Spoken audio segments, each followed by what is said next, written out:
Congratulations! You've been born into the largest, darkest, most hopeless neighborhood on Earth. And depending on your gender, your life is either grim or so grim it doesn't qualify as a life.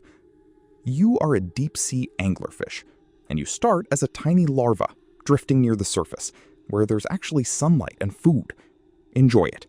It's the only nice thing that will ever happen to you, and you won't even remember it. Because soon you sink, down past the sunlight, down past the twilight, into the bathypelagic zone, the midnight zone, often below 1,000 meters. No light reaches here.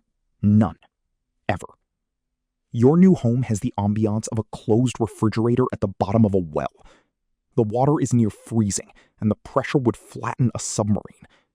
At this depth, you've got more than 100 atmospheres pressing on you from every direction. It's like being hugged by the entire ocean, and the hug never, ever stops. Now, the most important question of your life. Are you female or are you male? Because the answer determines whether you get to be a monster or a parasite. Let's say you're female. Good news, relatively speaking.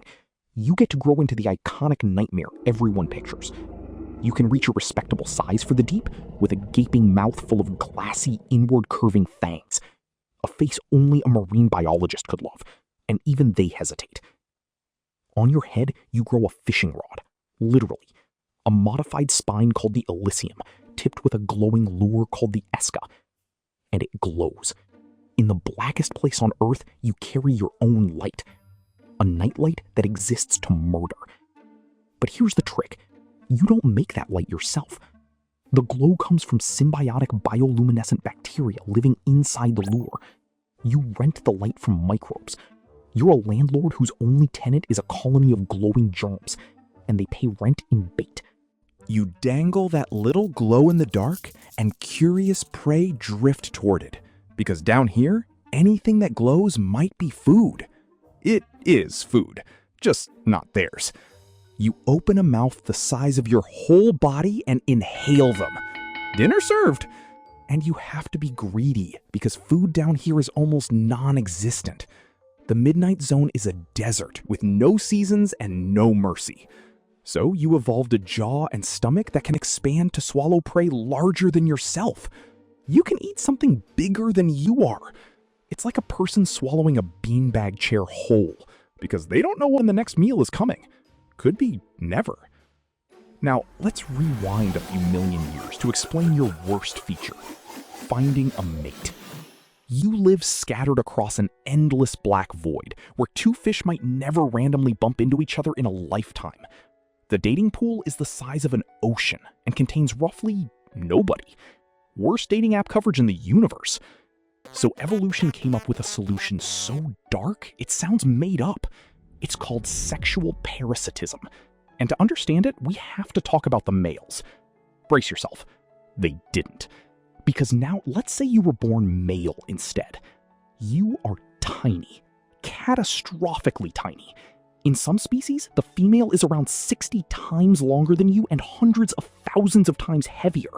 She's a bus. You're a crumb that fell off the bus. You don't even get a proper body. You have no working fishing lure, no big stomach for hunting. What you do get is enormous eyes and powerful nostrils. Because you have exactly one job, and that job is to find a female before you starve. You're not a fish. You're a search party of one. You sniff for her chemical scent and you look for her glow across the black. And if, against staggering odds, you actually find one, you do the only thing your entire existence was built for. You bite her. You clamp your jaws onto her skin and you hold on. Romance. And then it gets worse. Your body releases an enzyme that fuses your face to her flesh. Your skin merges with hers. Your circulatory systems connect. Her blood becomes your blood. You are now plumbed directly into your wife. And once you're fused, you don't need yourself anymore. Your eyes degenerate and dissolve. Your fins wither. Your internal organs, your guts, most of you simply break down and disappear. You become a small lump on her body that does exactly one thing. You provide sperm. forever, on demand. You are now a permanent appendage, a living sack of reproductive tissue fed by her bloodstream. You will never swim again, never see again, never be a fish again. You have achieved your life's only purpose, which was to stop being yourself. And she might collect several of you. Some females carry multiple fused males, dangling off her like grim little ornaments. A monster wearing her exes as accessories. Each one a husband who gave up everything, including his face. So back to you, female, drifting in the dark with your glowing lure and your collection of fused husbands. You hunt when you can, fertilize your eggs from your built-in donors, and release them up toward the surface, where the cycle starts again. A new generation of larvae, who will also one day sink into the dark and either become this or dissolve into someone who did. Old age in the void is just more void. Less food, slower hunts, the cold pressing in. Eventually your light goes out, in the truest sense, when the bacteria fade and you can no longer fish. You sink the last little distance to the seafloor, where things even stranger than you finish the job. Now dim your lure, release your last breath into the crushing black, and leave this world. In reality, deep-sea anglerfishes are among the least studied animals on the planet, simply because their world is nearly impossible to reach. We've seen only a handful alive. Most are known from corpses dragged up in nets, deformed by the change in pressure. They aren't hunted, but the deep ocean they depend on is warming and changing in ways we barely understand.